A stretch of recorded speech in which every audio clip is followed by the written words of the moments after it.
Le 19 février 2019, je prends tranquillement mon petit déjeuner en écoutant une playlist Spotify, lorsque la chanson Adam's Song de Blink-182 arrive à mes oreilles. Sans que je comprenne pourquoi, quelques larmes se mettent à couler le long de mes joues jusqu'à atterrir dans mon bol de muesli. Et ce, de plus en plus. Quelques minutes plus tard, voilà que j'éclate en sanglots, en pyjama, seul, dans ma cuisine. Je venais d'avoir 27 ans et je prends conscience que mes années lycéennes et estudiantines ne reviendront jamais. Qu'est-ce qui venait de se passer? Était-ce si grave que ça? Et que faire quand ça arrive?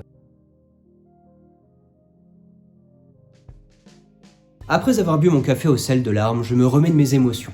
Tant de souvenirs venaient de se remémorer dans ma tête. Le skatepark avec les copains, les premiers concerts au lycée, les soirées beaucoup trop arrosées au coin du feu les soirs d'été, l'obtention du bac et les débuts à l'université, et les soirées étudiantes encore une fois beaucoup trop arrosées, mon premier studio et la découverte de l'indépendance, ma première coloc où lors de la soirée pour mes 21 ans, une personne s'était jetée par ma fenêtre. Elle est toujours vivante, rassurez-vous. Et la police avait passé une bonne partie de la soirée avec nous. Bref, tout ceci était fini. Fini, vraiment? Non, bien sûr, ce n'était ni la fin ni le début de quelque chose, mais sa continuité. Au fur et à mesure où nous prenons de l'âge, nos standards s'élèvent et nos priorités changent. Au lycée, nous apprenons à connaître nos limites et durant nos études, nous découvrons l'indépendance. C'est important de faire des expériences durant cette période, même si avec le recul, elles nous paraissent stupides, mais ça permet de ne pas être tenté d'en faire quand nous prenons en responsabilité. Beaucoup de personnes partent dans les excès vers 40-50 ans parce qu'elles ont l'impression de ne pas avoir assez vécu. Or, dans mes souvenirs, je revivais bon nombre d'expériences que je serais incapable de vivre maintenant. Mais alors, qu'est-ce qui me rendait triste ? Quand j'avais 6 ans, j'avais dit à ma maîtresse au CP, Madame Poublan, que plus tard je voudrais être Léonard de Vinci. Je voulais être vieux, avec une grande barbe, et faire le tour du monde avec une mallette d'artiste pour peindre différents paysages. Et plus tard, lorsque j'étais en terminale L, au lycée du Nord-Dover, près de Dunkerque, je voulais devenir un génie.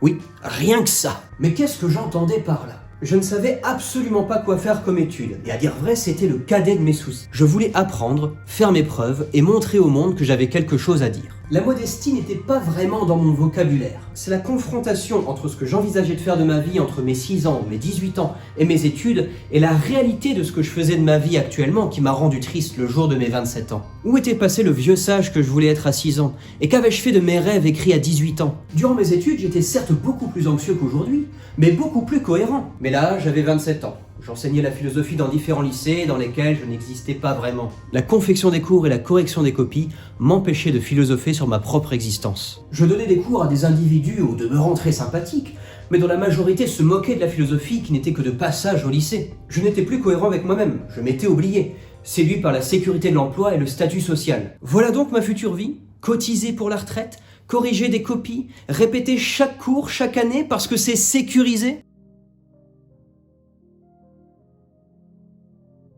Ce que j'ai vécu, c'est ce qu'on appelle une crise existentielle. On parle souvent de la fameuse crise de la quarantaine, quand un expert comptable quitte tout afin d'aller élever les chèvres au Larzac et qu'il se dit qu'il n'a jamais été aussi heureux. Sauf que tout le monde peut vivre ça, mais à n'importe quel moment de sa vie. Pour notre génération, on parle davantage de la crise de la trentaine. On finit nos études, on commence la vie active, on correspond à ce que la société voudrait qu'on soit, mais ça ne fonctionne pas comme ça. Il y a une absence de cohérence entre notre identité, qui nous pensons être, la réalité, qui nous sommes réellement, et nos objectifs de vie. Qui voudrions-nous être ? Avant mes 27 ans, l'envie de quitter l'éducation nationale me trottait déjà en tête. Mais cette crise a été nécessaire pour franchir le cap. Vous qui regardez cette vidéo, j'ignore votre âge. Peut-être que vous êtes étudiant, étudiante, jeune travailleur ou travailleuse. Et peut-être que vous avez connu cette sensation entre votre âge et ce que la société voudrait que vous soyez à votre âge. Genre vous n'êtes toujours pas en CDI, vous n'êtes toujours pas propriétaire, vous n'avez pas forcément votre permis. Peut-être que vous en avez marre de votre boulot et que vous aimeriez bien le quitter. Mais pour faire quoi ? Et la question « qu'est-ce que je vais faire de ma vie ?» vous empêche de dormir. Ne vous inquiétez pas, c'est douloureux, angoissant, mais salvateur. Faites-vous un examen de conscience afin de voir si vous êtes toujours cohérent avec vous-même. Passez en revue plusieurs domaines de votre vie. La famille, l'amour, le travail, le loisir, votre épanouissement personnel, etc. S'il y a cohérence, tant mieux pour vous, c'est ce que je vous souhaite. Mais si jamais ce n'est pas le cas, ne vous inquiétez pas. Il est toujours possible de changer. Parce que c'est pas tout ça, mais on a une vie à réussir.